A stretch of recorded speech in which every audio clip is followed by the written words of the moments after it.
We started out kind of writing those little pieces of the puzzle from different character perspectives. Then we said, well, we kind of need to organize this and plot out what our chapters are going to be and where this stuff that we have written is going to fit.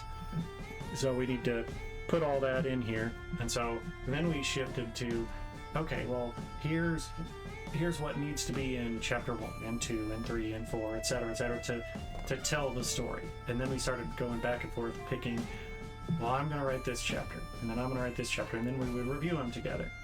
And then it shifted to some of the stuff we're just, a lot of what we've written is we're going to sit down together, I'm going to have a computer, you're going to have a computer, and then we just start writing. Hello, and welcome to the Creators Guild podcast. I am Chris Howald, and with me, Jared Lovelady. And we are here to talk about all things creative. So if you like creative things, hopefully you like this podcast. So as usual, I want to give you just a quick rundown. We started this podcast just to talk about the things that we're creating, the world that we're creating, centered around our books, and also get into some discussions about just creative things in general. Because I don't know about you, Jared, I like creative stuff. Generally? Yeah. It's better than boring stuff. Yeah. Yes. There can be some boring creative stuff. Hopefully that's not us. But if you like boring creative stuff, who knows? Maybe you do like us.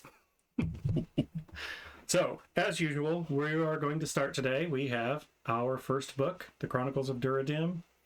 Part 1 is The Ascension of a Queen, and this is Volume 1 of Part 1, Flight from Shadows. And we are going to continue reading from where we left off last time.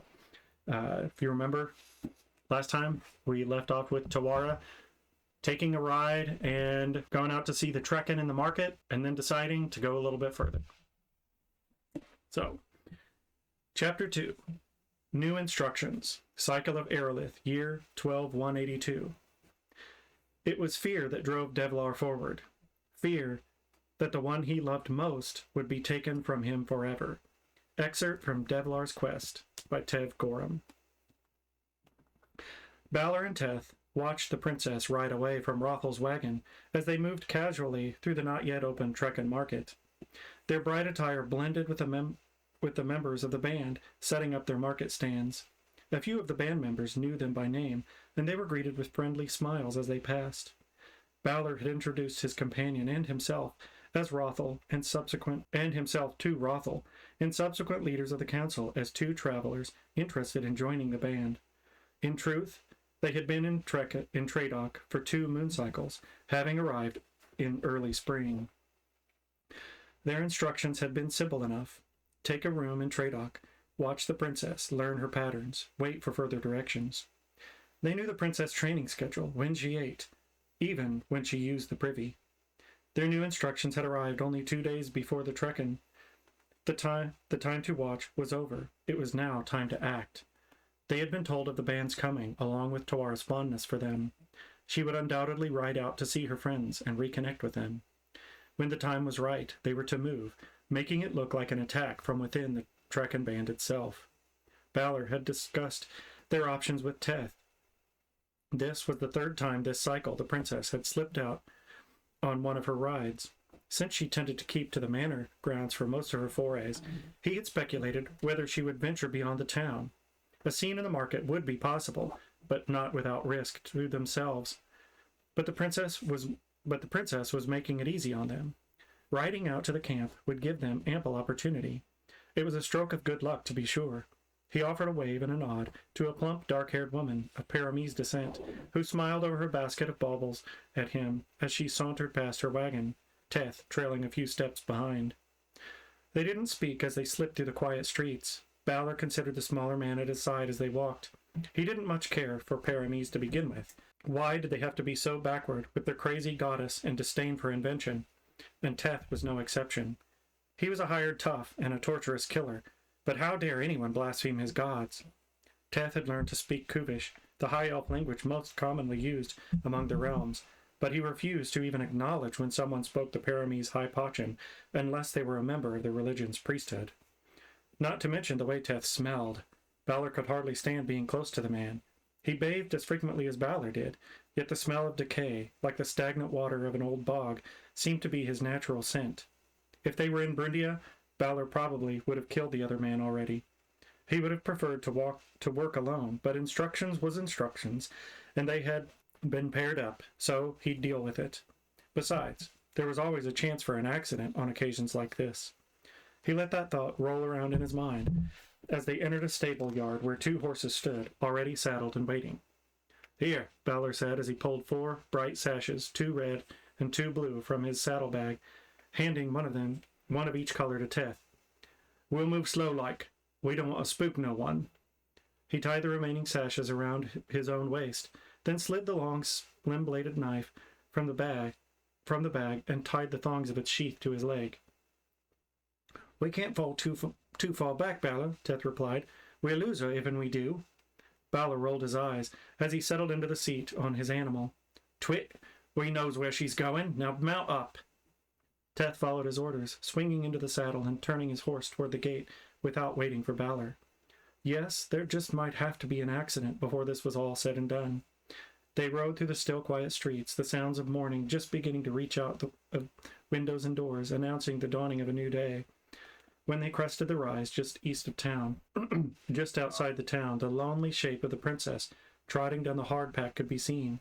They trotted their mounts forward, their long shadows stretching ahead of them, reaching like fangs toward their unwitting prey. Chapter 3. Reunions. Cycle of Aerolith, year 12182. Of all her menial loves and trivial pursuits of happiness, a simple chat with friends by a campfire filled her with peace and joy. Chronicles of a Queen, Arid Fredoc. It was mid-morning when a copse of trees on the southern side of the road, with a cart path leading off the main road, came into view. Deep in the grove, Tawara could just make out the shapes of wagons, their gaudy blue color contrasting with the uniform greenery. Tawara dismounted. She would lead Devant into camp. To some people, dismounting before being invited was disrespectful, but Trekken weren't most people. Walking her horse into camp was a sign of trust, and showed that she had no intention of trying to chase them away. She had never read anything about that in one of her lesson books. She had only taken a few steps when she was startled by the sound of baying that broke from the bushes close to the cart path.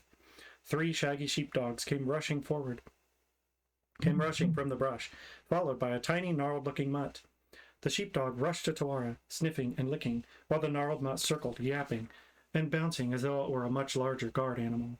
Devant stamped, circled, and pulled at the reins in Tawara's hand as the dogs continued their affectionate greetings. She giggled and pushed them away to keep them from knocking her to the ground. A whistle came from the camp, and the dogs fled back through the bushes. Tawara snickered as the largest of the sheepdogs planted one last slobbery lick on her free hand before sprinting back into the brush. Devant snorted, and Tawara reached over to rub her nose and pat her soothingly. "Did they startle you, my sweet? Do not worry. They will not harm you. You have been around dogs before. You will get used to them." She paused, admiring the area, and allowed Devant a few moments to settle. It was a lovely location. The copse was surrounded by gentle slopes on all sides, and a small spring-fed pond at the back of the trees provided plenty of fresh water. She turned to look back up the road the way she had come, as it climbed the long slope to the east. Cresting the hill were 2 riders.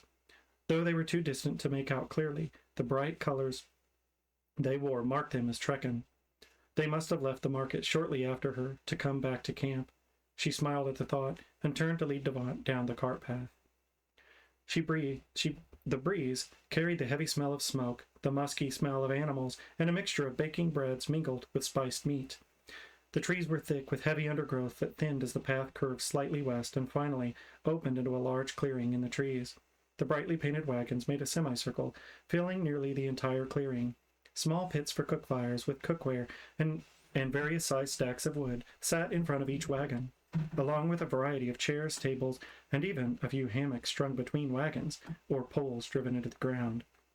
On the far side of the clearing, a large multicolored canvas tent sat nestled in the trees. Its heavy sides were pulled up to reveal tables, chairs, and benches in disarray. A small group of children ran through the tent and jumped over benches or off tables into piles of bright-colored cushions. An elderly man sat in a woven chair outside the canvas tent. His white hair poked out in all directions and contrasted sharply with the darkness of his obsidian skin. The sheepdogs lay around his chair, and he held the scraggly mutt in his lap. He waved to Tawara as she entered the encampment.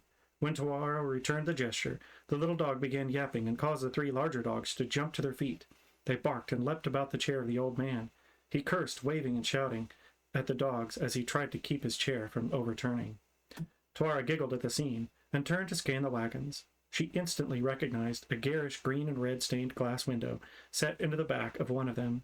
A small cauldron in an iron tripod sat boiling over the fire pit. The wagon was close to the cart path, and she approached, tying off Devant's reins to the wagon's back railing before removing the satchel to sling it over her shoulder. After a few moments, the door flew open and a short, round woman with deep brown hair to her waist, held back in a red and gold handkerchief, and a flush on her cheeks, emerged, backing out the door onto the rear deck of the wagon. She held a cloth-covered basket in one hand and a long wooden spoon in the other. "Hello, Shalea," said Tawara softly. The woman spun on the deck, rocking the wagon with a quick movement. A wide grin spread on Shalea's round face as her almond-shaped green eyes fell on Tawara. "By the goddess, it's Tawara! My goodness, look at you! You always was a picture of beauty, and just look at you now. It's been how many years? You's even more beautiful for it. I should have known my favourite elfin princess would be coming to call." She dropped the basket on the landing and bustled down the steps to seize Tawara in a hug as the flood of words washed over her. Shalea stepped back and looked Tawara up and down as she released her from the embrace. "Tawara, come to see me again. What a treat. You must be hungry after that ride out. Well, I've got plenty, and it's just ready. That Rothel probably forgot to feed you, or only offered you some porridge or gruel, or some other such nonsense, for a meal, before sending you all the way out here." Tawara grinned, not wanting to give credence to Shalea's assertions. Instead, she opened her satchel. "I brought something for you, Shalea," she said as she removed a cloth-wrapped item larger than the one she had given Rothel. She handed it to Shalea, who took it reverently. "Oh, Princess, you always bring me such gifts." Her eyes sparkled as she spoke. "I can't even guess what it might be." She gently untied the cloth, pulling it back. Her breath caught, and she brought a hand to her mouth. "By all the gods, I never did think to have such a thing," she said breathlessly. She raised a finely crafted diadem of vines and leaves, wrought in silver. A tiny, intricately carved ivory dove in flight sat at the center. "I know you like fine jewelry, and you have spoken often of not having an appropriate symbol to mark your years as the band's matron. What better symbol for such a woman?" "Oh, bless you," Shalea said, embracing Tawara tightly. "Bless you, indeed. Shall I put it on?" She was giddy with excitement as Tawara helped her nestle the open ends into her hair. The brilliant polish of the ivory dove on her forehead contrasted sharply with the deep honey color of Shalea's skin. "I gave Rothel a gift as well, but he does not know what I had made for you," Tawara said. "You will have to surprise him." "Maybe when he comes back I can meet him in the wagon wearing only this," Shalea said unabashedly. Tawara felt her face go red at the thought. An uncontrollable burst of laughter sprang from her lips. Shalea's laughter joined Tawara's as she put an arm around Tawara's waist and started toward the cook fire. "Now," Shalea said, "tell me all about what you've been up to these last few years. I want to know everything, mind you. Is your father well? I heard there was unrest in the eastern provinces. Was you ever in danger? Oh, listen to me going on so, and not even offered you something cool to drink. Come and sit, and I'll fetch you a cup of cool summer punch." As Tawara sat back, nestling herself under the overstuffed cushioned chair next to the cook fire, Shalea bustled up the steps, retrieved her basket, and made her way into the wagon. Tawara glanced around the makeshift village and tried to take everything in. The bustle of morning chores, cooking being done, the clamor of children's voices as they continued their games. It was astonishing how comfortable it felt. This was a far different lifestyle from her own. She was used to servants who would see to her needs, and she had every comfort life could offer available to her. Yet within moments she felt more at ease, more at home, than she ever felt on her father's estate. She wondered how things would change after her coronation. As a would-be accolade, would she ever feel so carefree as she did at this moment? And what about the secrets in the journal she would have to decipher? It seemed only turmoil and struggles lay on the path ahead. A pang of homesickness washed over her, accompanied by a sense of doubt. She took a calming breath and firmly stomped on those feelings. She had set her course and would not let her fears dissuade her. For now she would enjoy being in the company of an old friend. She fully expected Shalea to pamper her, not because she was a princess, but because Shalea truly cared. The woman would fuss over Tawara as though she were a daughter or a grandchild whom she hadn't seen in a long time. It was comforting to have someone, anyone, show such care out of pure intent. Curious at what Shalea was cooking, Tuara leaned forward in her chair and took up an iron poker. She reached it toward the lid of the large cast-iron pot nestled in the coals on the edge of the cook fire. "Don't you touch that!" came a command from the back of the wagon. Tuara jumped at the sharp sound of Shalea's voice. Quickly, she sat back, dropping the poker. Shalea came out of the wagon door, gripping 2 large mugs by their handles with one hand, her wooden stirring spoon held in the other. She leveled the spoon at Tuara as she descended the steps. "You're just as bad as Rothel," Shalea said, chuckling and shaking her head at Tuara. "He likes to open my pots and try to see what's inside, and he ruins my cooking." She smiled as she pointed her spoon at Tuara. "You just keep your nose out of my pots and pans, and I'll let you know when it's time to eat. Now take a mug, and you just stay where you're at and let me worry about the cooking." Tuara took one of the mugs and leaned back in her chair. She smiled at Shalea's back as the woman turned to the cauldron. Apparently, even elven princesses were to sit patiently and not interfere. "It's almost ready," Shalea said over her shoulder. "We'll have some boiled herb potatoes, some salted figs, and my sticky buns should be just about right, if'n you didn't mess 'em up with your prodding." Tuara sank back in her chair with a grin, holding her mug up as though she could hide behind it. "I did not even open the lid," she protested meekly. "It's good you didn't," Shalea continued. "Tamala and Veril will be here shortly for breakfast, and I'd hate to have to tell them that you ruined my sticky buns. Tamala can't get enough of 'em." She continued to speak as she took a seat near Tuara's, mug in one hand, long wooden spoon still in the other, only pausing to take short sips of punch. "They should be bringing some meat pies and fruit to go with the potatoes and buns. We always get chores started early, then have a late breakfast. It makes for a good start to the day.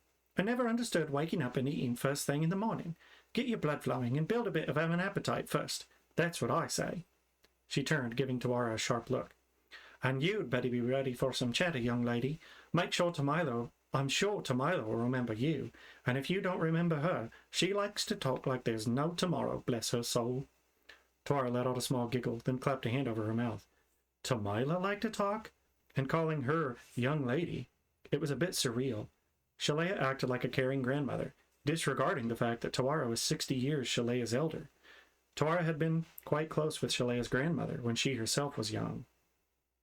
"Here they are," said Shalea. Tuara turned in her chair to see 2 women walking toward the cook fire. They appeared almost copies of one another. Both were small-framed and glided in step with one another. Their burgundy hair shimmered in the sunlight and gave the appearance of deep red halos surrounding faces the color of coal. Tuara rarely saw Confederation folk, especially those from the western reaches, but the Trekken welcomed any who wished to join them. There were always a few to be found in every band. "Hello, hello," called Shalea cheerily. "We have a guest joining us this morning. You both remember Miss Tuara?" "Yes, of course you do. She rode all the way out here, and Rothel never gave her a bite to eat. Can you believe that man? He'll get an earful from me when I see him again. I'll just set the table and pull the pot from the fire." "I thought that was you coming in," said Tamila, as she and Veril carried their dishes over to a small wooden table attached to the side of the wagon. One end of the table was held to the wagon by hinges, the other suspended by a chain attached higher up on the wagon's side. A folding bench rested on either side. "We heard the dogs and just had to look to see who was coming into camp. We weren't expecting anyone back from town for another couple of days. And when I saw you, I told Veril, look who it is. It's Tuara. We've only been back here a few days, and she's found us already." Veril jumped right in and continued the conversation. "She did say that. She knew it was you, soon as she saw you. It's such a pleasure seeing you again. And beautiful as ever. Isn't she just beautiful as ever, Tamila?" Their accented words flooded over Tuara. In her years interacting with the Trekken, she had learned that most hailed from Perone. There was the occasional high elf, wood elf, or drow, and of course Brundians. No matter their heritage, over time they all took on the unique Trekken dialect, some much stronger than others. The 2 women rushed back from the table, each tugged Tuara fiercely, before she was pulled by the arms over to the table, where they helped her to the bench. "It is good to see you both as well," said Tuara. She turned her head back and forth to see the 2 women who sat on either side of her, leaning forward slightly so they could see her face. "I knew they'd remember you," said Shalea, before turning to scoop potatoes from the pot over the fire. "Goodness me," Veril explained. "Shalea, what is that on your head?" "A gift," Shalea replied, her eyes alight. I finally got a proper symbol, thanks to the princess. I'll never be able to repay her kindness for me, and for all the trekking of our band." She smiled warmly as she continued. "Yes, there's lots of fondness here for you, young lady. In our travels round the realms, some folks is more friendly than others, but you'll always be special to us. No one comes to visit the way you do, just to sing and dance with us, or sit and have a meal. We's trekking, we's different type of people. I think in your heart there just might be a bit of trekking. We all see it in you, and we love you all the more for it." Tuara felt her face flush a bit at the sincerity of the comment. She was not used to genuine praise or an open welcome, except on the rare occasion from her father. Her interactions consisted of learning from teachers and tutors, instruction from her governess, or correction from her father's advisors or his premier. She had no close personal interaction with anyone. Devant was the closest thing she had to a friend or a confidant. It was nice to receive such heartfelt praise, but she was so unused to it that she felt at a loss as to how she should respond. Luckily, she was saved by Tamila. "Oh, we do love you, my dear," said Tamila, a broad smile spread on her face as she reached one arm around Tuara, giving a quick, friendly embrace. Her arm still around Tuara's shoulder, Tamila continued. "Now you must tell us all you've been doing since we saw you last. When is your coronation, and have you met any dashing young elven princes to keep your attention?" Tuara didn't have much to tell, but she answered their questions, or at least she tried. She would say something that would trigger a side conversation among the three women, and the talk would continue from there, with her unable to get a word in edgewise. She didn't mind, though. These women were completely at their ease, and Tuara was able to relax in their company. The morning passed this way right through breakfast, all and well into the time for the midday meal. A few other women and some of the children made their way over to join the talk. They seemed glad for the excuse of a visit from an old friend to take a break from routine. Tuara found herself answering the same questions over again, or had questions asked of her answered by Shalea, Tamila, or Veril in her stead. She sat and relished being in the company of others who seemingly ignored the fact that she was a princess-elect. Instead, they treated her to different degrees like an old friend, a sister, a daughter, a granddaughter, or, in the case of children, a curiosity to be explored. Two little girls took a special interest in her, and Tuara found herself with one on her knee and the other standing at her side. They openly asked about her elven features. Neither had any qualms about reaching small hands up to feel the points at the tips of her long ears. One of the girls boldly proclaimed, "When I grow up, I'm going to be an elf princess just like you, and my ears will be pointy, and I'll have pretty golden hair and eyes, and my eyes will look like this." She pulled her eyes up at the sides, trying to mimic the tilt to Tuara's own eyes. Tuara burst out laughing. "Of course you will," she said, between fits of laughter, trying hard not to hurt the girl's feelings. The yapping of the scruffy lapdog across the encampment caught Tuara's attention, and she looked up to see two men making their way toward the cart path that led out of the camp. One was a tall, ashen-skinned Brundian with thinning red hair and a heavy brow. The other was his opposite, a short, broad-shouldered Paramese. The suddenness made Tuara realize she had not seen the riders come in who were behind her on the road. She must have been too distracted. Perhaps these two were the pair. She did not recognize them, but then the band changed over time, and she hadn't seen them in over 3 years. They both watched the group around Shalea's cook fire as they moved slowly toward the cart path. The short one's eyes shifted constantly, never stopping on anyone for more than a few seconds. When his gaze met Tuara's, a grin split his face, then quickly disappeared as he continued to scan the group. Tuara flinched when she looked at the taller man. He wasn't looking in her direction. He was looking at her. The hair on the back of her neck stood on end as she watched him. She forced herself to smile, nodding her head in his direction. He showed no emotion, no response, just stared a moment longer before the two turned together to leave the camp. She shook herself, letting the feeling of discomfort subside. There must be strange folk everywhere, not just among the Trekken, and it wasn't every day that you found a princess in your midst. She would have to get used to the experience, she supposed. That's chapter 2 and chapter 3. So, Jared, thoughts on 2 and 3? Well, Comments? not a whole lot happens in those chapters, but it's setting up quite a few things. Yeah. So, yeah, it's really our approach to writing this story. We want to progressively build over time, like we talked about in last episode, in episode 1, we have our story mapped out. Originally 14 books was going to be a trilogy, so we mapped it out, and we even did, like, if you look at writing methods that are out there, so save the cat method is one of the writing methods that we dove into heavily. Yeah. And with the save the cat method, there are plot points. There are multiple different ways of writing different types of stories. So we did that method on 14 books. But like I said, it was supposed to be a trilogy. So then we parsed it down, and we did it on what was supposed to be book 1. And then when we started writing, we've done some revamping and some updating to add some things in, but really we kind of took that method and applied it to what was book 1 is now the first 5 books. So when we say it's the slow burn, like, our goal in writing this story is, we're going to try to capture your attention and then get a little more and a little more and a little more. And just the plot's going to expand and reveal itself and morph and reveal itself more over time. And there's going to be some really big, major world level events that happen in the future. In the meantime, we're trying to build up this character of Tawara and slowly build a pattern of enemies that she has to face. It's kind of like a tree. You've got the trunk, and then it branches, and then it branches, and then it branches. Yeah. And then hopefully, not like a tree, but it'll come back in to that main trunk of content eventually. Yeah.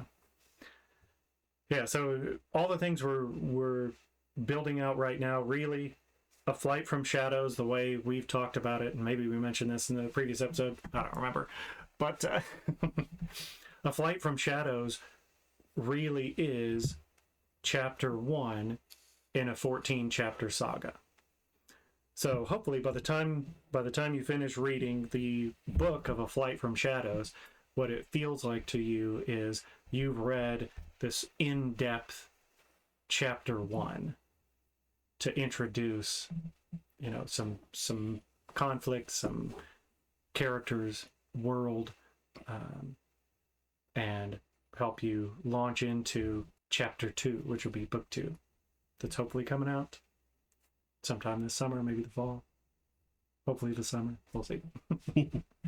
Yeah, that's all dependent on life. Yes, as we said before, life happens, but we're gonna keep trekking forward, like the trekking. Also, from a creative perspective, wanted to show this. So we had a launch. How's that look? Yeah. We had a book launch not too long ago. My brother actually does leather work, and he made leather, and we have some in wood, some in leather bookmarks. We're gonna have him make a whole bunch more of those, and the bookmarks will be available. We'll probably, as each book comes out, we'll probably do some modifications and do some different versions. It's really cool. He's working on, well, Jared, I sent the image to Jared. He's working on that leather-bound book right now. Yeah. Yeah, that's pretty cool. So, is that visible?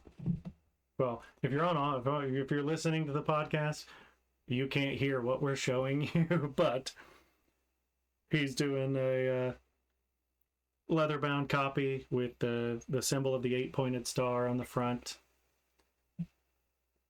There you go. There we go. Now you can kind of see it. Okay, yeah, you can kind of see it.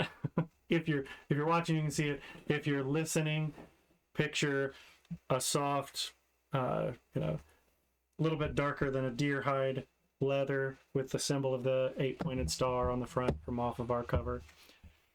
So he's done some book stuff in the past. This is his attempt at trying to bind our book, and then he's going to try to make some leather copies for us, and eventually we want to get some special leather copies that'll either be like giveaways or available for purchase and whatnot. But all it takes is time, right? Yeah. Time and money. Time and money. So yeah, those chapters, originally the chapter with Teth, the new instructions.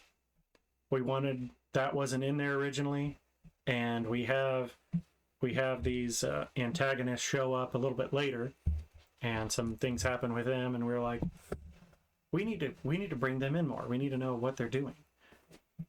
So we wrote this short chapter just to introduce them and let the readers know, like, all's not well. Yeah. You know, There's somebody out there. Yeah. And yeah. Yeah. So they follow her out, and you know, we'll see the next couple chapters ahead how that pans out, what happens with that.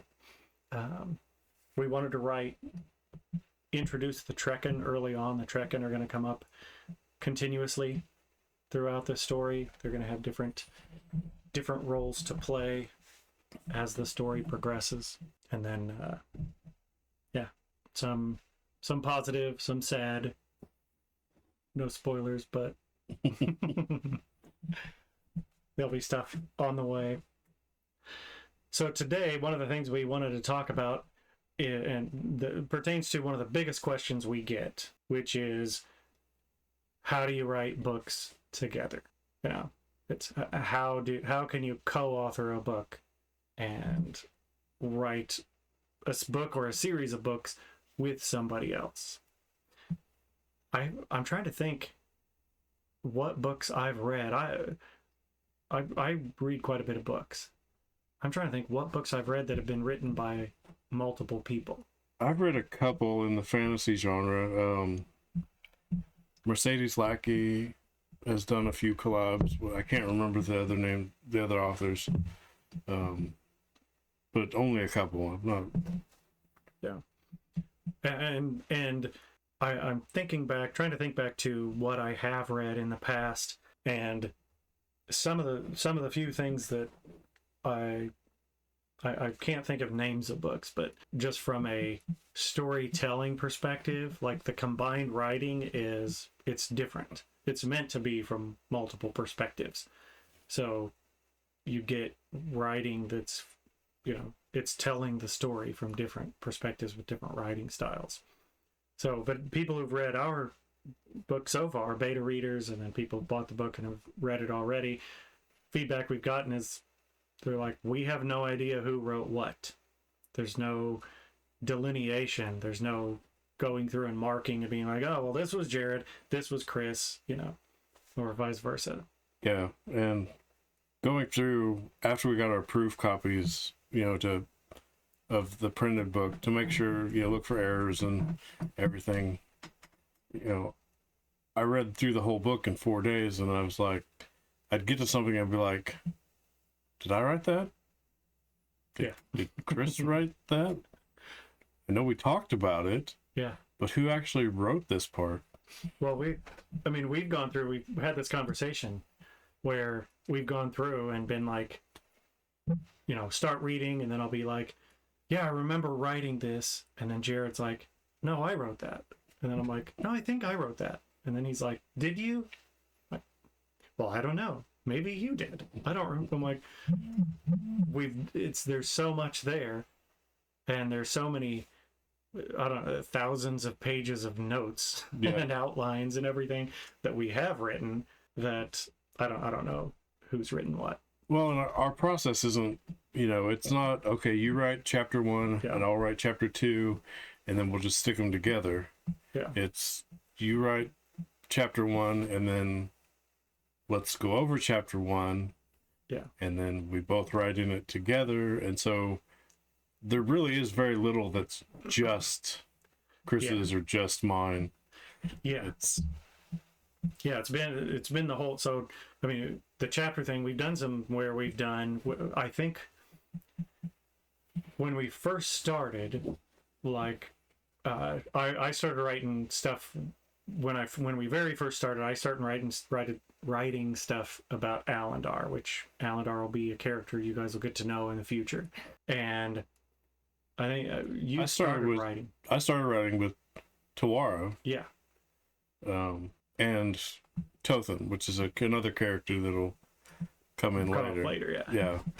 But even then, the intent was it wasn't really even, well, I'm only going to write this character. It was more, I can get into this character's head and I have an idea of these things that I want to tell about this character's story. Yeah. So we each just started writing those things about the character stories. Yeah, it started out very much, here's a piece over here, and Yes. here's a piece over there. Yeah. And there's not necessarily any lines that draw between those two pieces. Yeah. But we'll figure it out. And It was, yeah, exactly what you just said. It was literally just, if you dump a puzzle on the table and then you're like, oh, I'm going to put the picture of this duck together. Well, this looks like a piece of a bill, and that looks like a piece of a tail, and there's a cloud, and there's a tree. Yeah. Like, these puzzle pieces all fit together somehow.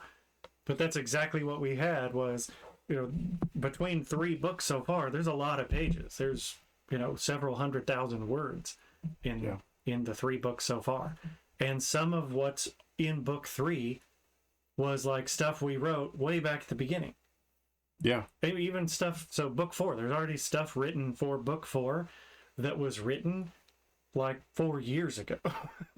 Well, back book 3, talking about the character Tothan that comes up later.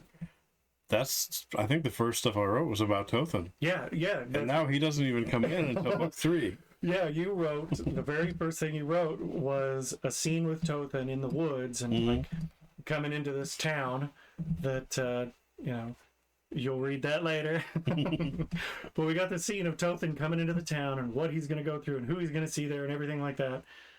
Well, and there's another, that scene. So if I remember right, the first 2 things I remember you write, well, 3 things. There's 3 things that I remember you writing. One was Tothan comes to town. Uh-huh. The second one was Tawara meets Athandra. And then the third one was Tothan rescues. Yeah. And rescue's like what, 4 or 5 now? It'd be the rescue be in book 4. Yeah. But I'm like, that's those were like some of the very first writings. Yeah. What's really fun is the stuff that we've written, like whole chapters that we've written, and then we're like, this shouldn't be in here right now. We're like, so don't hit delete, hit X, paste it over there. Maybe it'll come back as a, something else later. Yeah. Yeah, there's not a whole lot of that. Yeah. But there is some. And it's always heartbreaking because you're like, yeah. But I like this. Yes. I wrote this. I didn't want to take it out. Yeah, there's 2 in particular that I can think of that we each kind of took the lead on writing those chapters. But one was a chapter, then it was a prologue, then it was back to a chapter again, and then it was an epilogue, and then it became the prologue, and then we're like, goodbye. Which one is that? The birthing house. Oh, yeah. And then the other one is the games. Mm-hmm. I'm like, both of those, I'm like, they have like fun stuff to read about. One is like this background and gets into some of the intricacies of who the Alkari are, like this unique perspective of the Alkari. And then the other one is like action and adventure, and entertainment. And then we're like, yeah, those both gotta go. Yep. Hopefully we'll bring both of them back. Yeah, because they both have purpose. Yeah. They're not just throwaway chapters. They don't fit in how things fell together right now. Yeah, exactly. But they're both written in such a way that with a little bit of modification that we could bring them back and be like, all right, now here's where this one goes. Yeah. We'll see. It might just be here's at some point, here's all the extra content you didn't get. Yeah. Where would you have put it? And we are going to have a buttload of that. Yeah. Because we have changed out the wazoo for this story. Yep. But yeah, we started with, we did independent chapters, we did independent characters.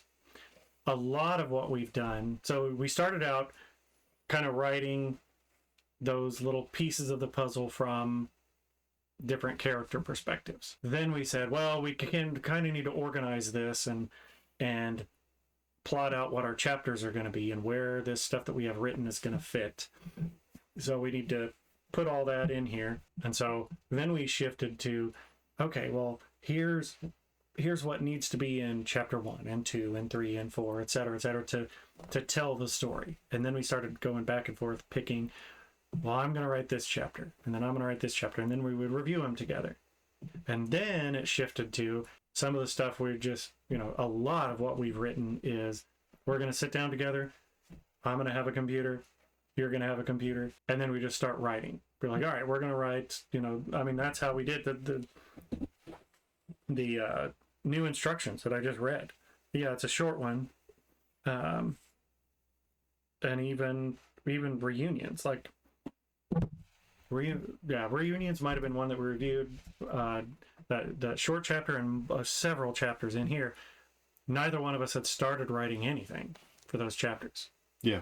So we sat down together and we're like, we need to go from point A to point B in this chapter, and this is what needs to be covered.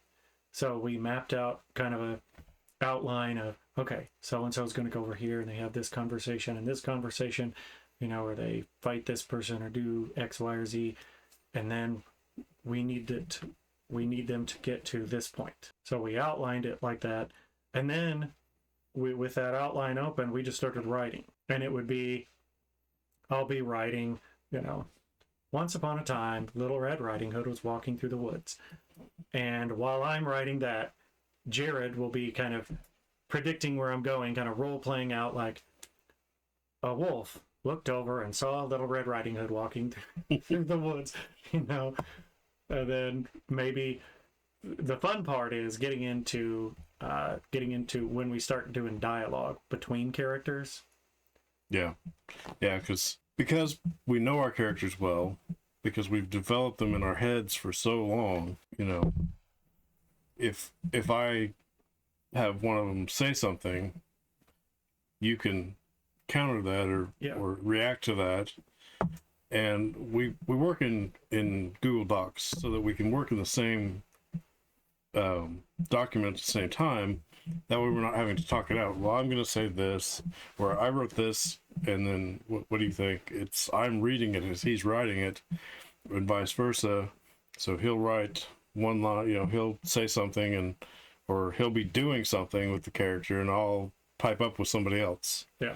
And it's literally, just like we're talking right now, that's how a lot of the dialogue in the book came about between a couple characters. Sometimes they'll be like, one or the other of us will be like, okay, I got to get this out of my brain. Yeah. And jot down this conversation real quick, because I think like this back and forth kind of needs to happen, and I think I know how we should say it, so we'll plot it out real quick. Or other times we'll talk about, okay, well, what's the direction of this conversation? How's it supposed to go? Like Jared, I'll start typing. Jared will be like, well, where do you see this go? Like, where do you see this specific conversation going? What's the outcome?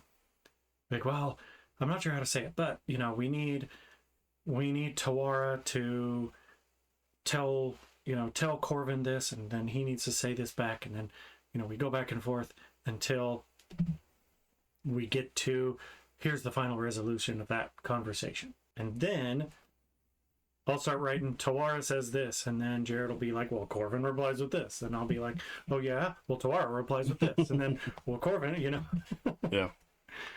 And it to me, it gives a more organic flow when we do that.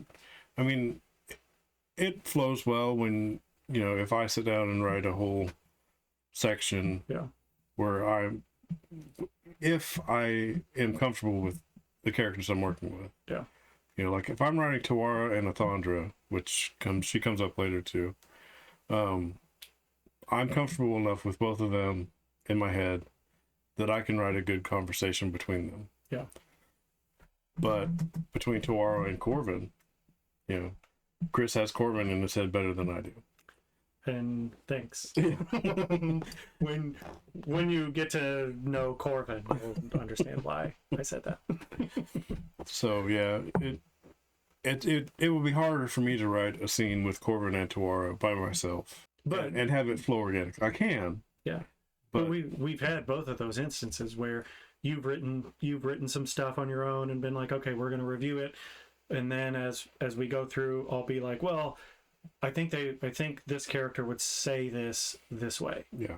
And then the same thing, I'd write out dialogue and reactions, and then you'll come in and be like, well, I think this character would be, you'll do the same thing. Yeah. So, we kind of push back and forth a little bit on well, what would actually come out of this person's mouth, and even some of the thoughts, some of the perspectives when the chapters are written from different characters' perspectives. We've had the same thing where, we'd go through and be like, so and so character in this chapter, they went to do this and they perceived this in this way, in a specific way.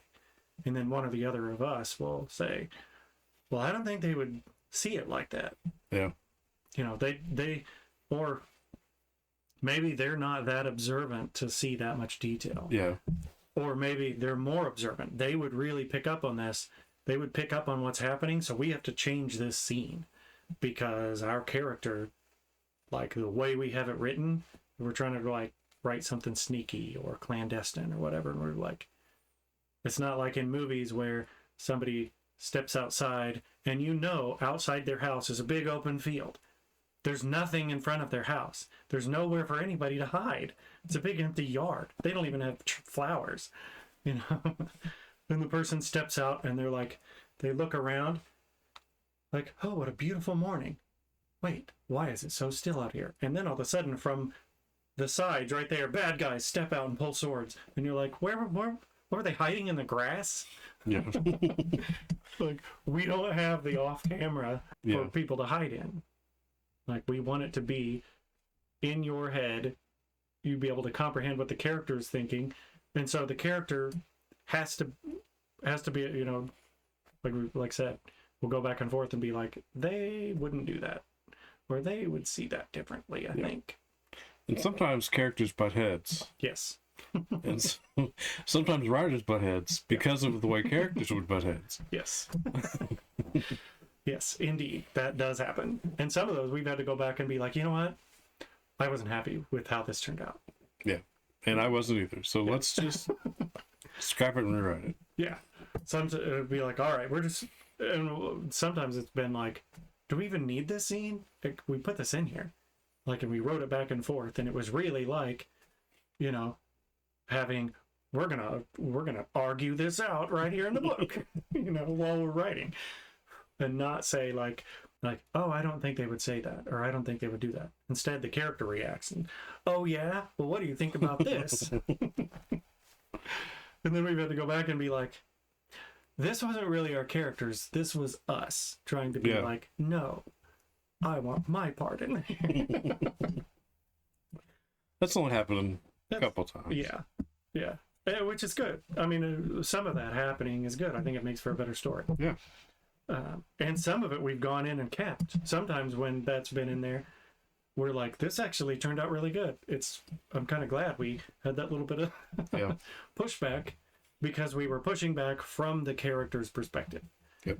So, and it worked well. But yeah, our writing process, writing together, we've done a lot of outlining. We write in shared documents. So most of the time, one of us will write, the other one of us will write, and we'll review it together. Or a lot of the time recently, especially after those first little bit, has been writing together. So we're just writing in a shared document.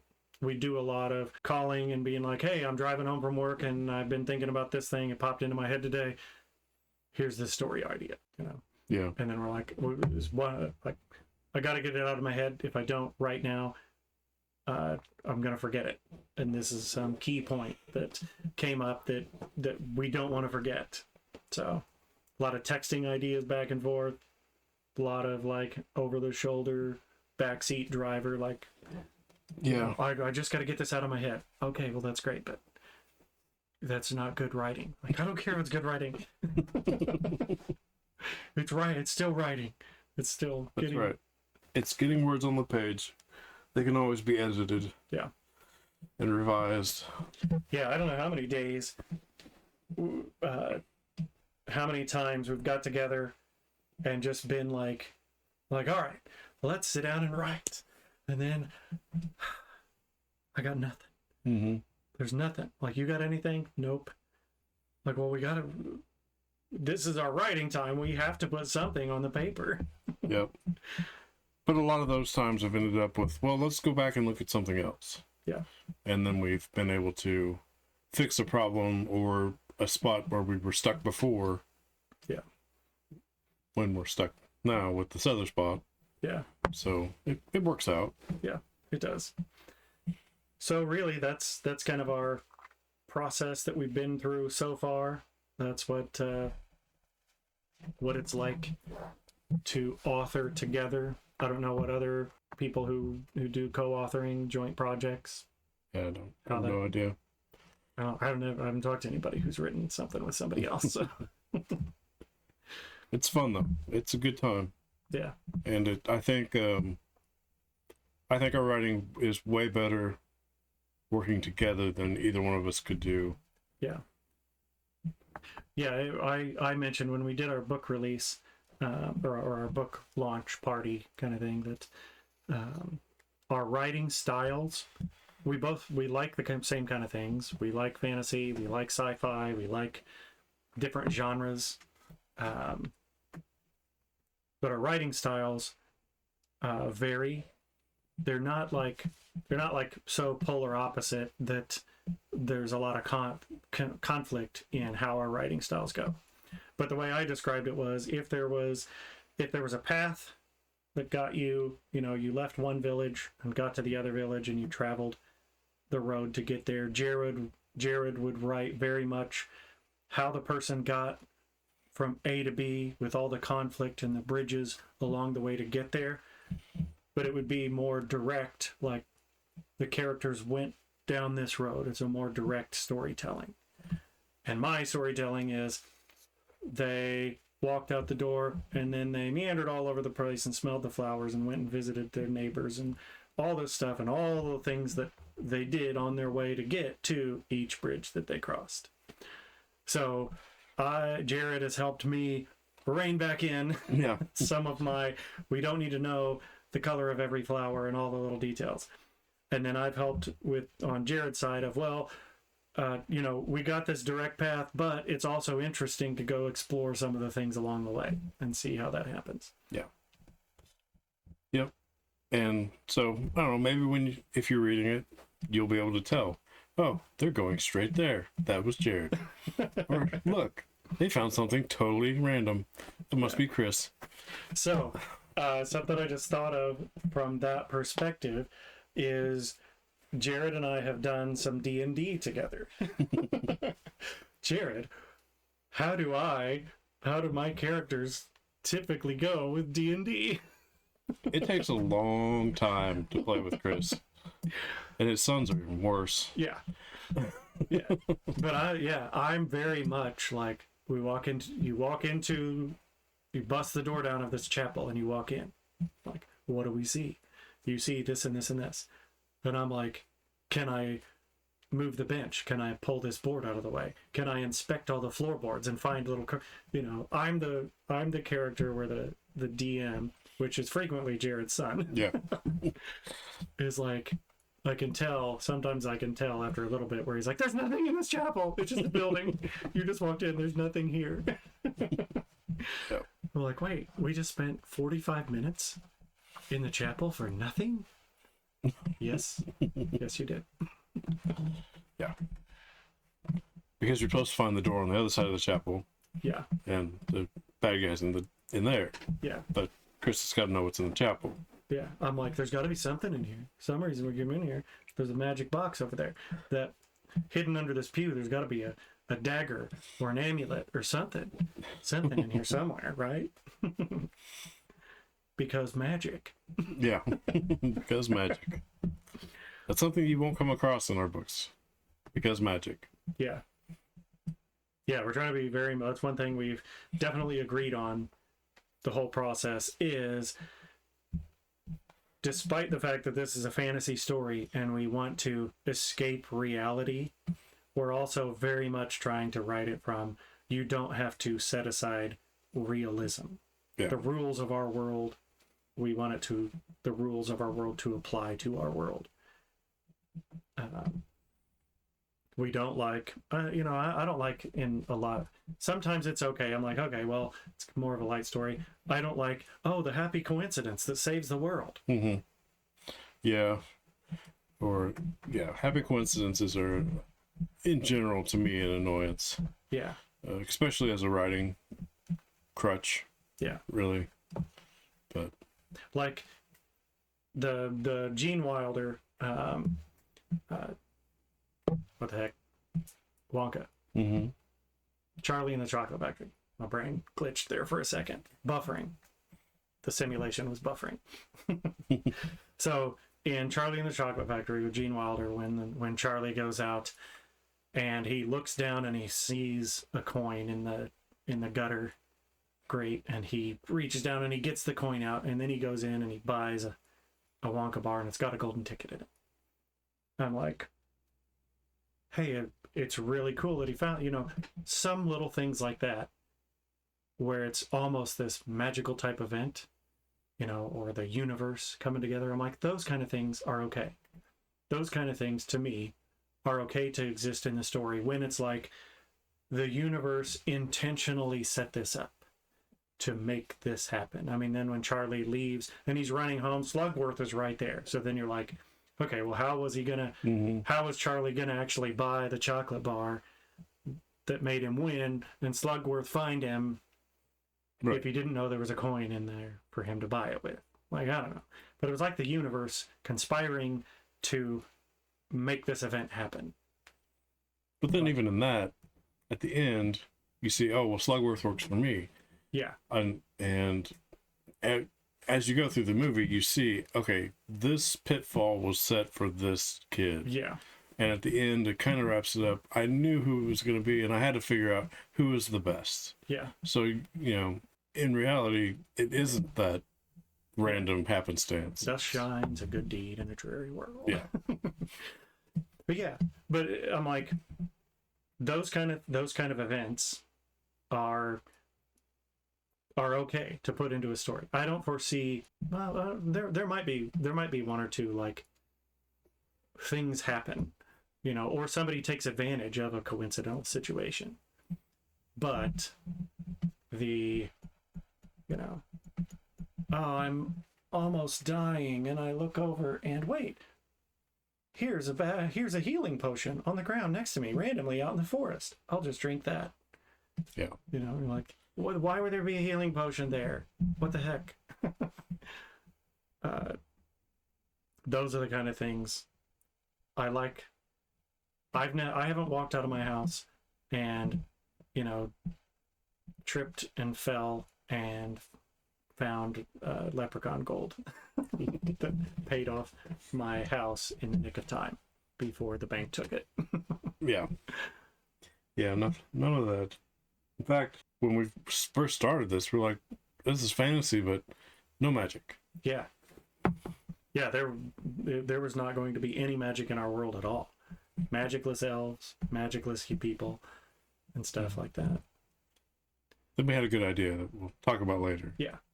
But yeah, a lot of book one was really, or the original idea, even as it morphed. So we had the original idea, and then it morphed into a new idea where Tawara became the center of this universe. And even then, in both aspects, it was more like politically based. Yeah. It was clash among these different peoples, clash among different hierarchies of people, and war and intrigue and deception, all for power and gain. All of that still exists, but now because magic. Not because magic, but magic is we've brought it back. We brought it in a way that we're like, yeah, this makes sense for our world, and now it's critical to the story. Yes, very much. It's not, the magic is not happenstance. Now it has become the political intrigue and the political dealings and everything like that are happening while the magic of the world is happening at the same time. Because the story of the magic is happening. And things are happening how they are because of the way we decided to incorporate the magic. Yes. Yeah, even the political intrigue, the reason it's happening to begin with is now rooted, has a underlying root in the history of the magic of Duradim. And a lot of that came about because of our dual writing process and our back and forth and push and pull and struggle to be cohesive and write and develop something that both of us are like, yeah, this is something I want to read. Yep. So we are excited. We're still, we still have a long road ahead of us. Hopefully you'll stick with us, and eventually we'll be looking back and being like, remember when we were way down the road in the past? Look how far we've come. So yeah, we're gonna get there. Yes. Hopefully you'll come with us. Yes. Hopefully things will continue that we can, make it available. Yeah. Yes. Because it is, like we've said, we both have jobs, we both have lives, we both have things going on. So it's a pretty big undertaking, but we're excited to journey down that path. Hopefully you enjoy that journey with us. Last time we had Miller Thomas on with us. If you haven't, go check out his books. And in the future, we have other authors who are going to join us, and not just authors, but other creators. We've already spoken to some people that do some art and do different types of creative things. We have some friends that do leather work and jewelry making, stuff like that. So, graphic arts, yes. Baking. Excited about that one. I'm watching my carbs, but I'm still excited about let's discuss baking. So thanks for joining us today. If you haven't yet, go get Chronicles of Duradim, A Flight from Shadows, available on Amazon, ebook or hard copy. And hopefully sometime in the near future we'll have the audiobook out there and have a hardback special version and more books to come. So thanks for joining us today, and we will see you next time. Thanks for listening to the Creators Guild podcast. Don't forget to get your copy of A Flight from Shadows, available on Amazon. While you're there, please rate it and give it a review. If you like the Creators Guild, please like and subscribe, and make sure to share it with your friends. Until next time, go in good spirits.